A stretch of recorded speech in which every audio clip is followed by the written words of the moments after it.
So what are some like tangible tips that people can do to build and keep their wealth? I'm a firm believer that what got you here won't get you there.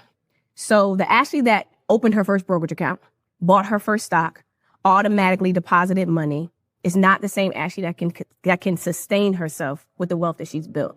And so when it comes to building the wealth, one is cultivating the right environment, getting the right people in your corner. So if we're going to talk about really building wealth, you're going to need an attorney, you're going to need an accountant, you're going to need somebody who can help you with your money, which it's not always a financial advisor, but it is someone who's educating you and guiding you to make financial decisions on your own. Because I'm a firm believer, you can't pay somebody to do something and you have no idea what they are doing. And so I encourage that, but having people who are speaking the language of money. I always say, like, in order for you to build wealth, you have to become fluent in a language. Therefore, you have to read it, you have to speak it, you have to be around it. And so really building that infrastructure, but it's not just about making money, right? It's about what are we doing to preserve it, right? What are we doing to make sure we pay as little amount of tax as possible?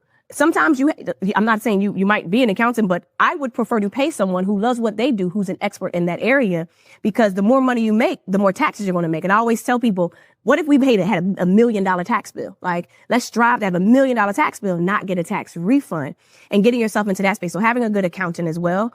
But also getting into a space where you start surrounding yourself around people who have the type of money you want and or have, because the conversations are different. You get to a point where you need someone helping you manage your money. You need someone helping you do your financials, your books, but also getting into a space, how do we protect it, right?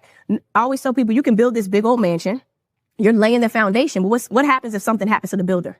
What happens to your family? Are we doing this just because we want money, or do we have children? Do we have a legacy? Ashley, I'm like, pass the collection, please, people, okay?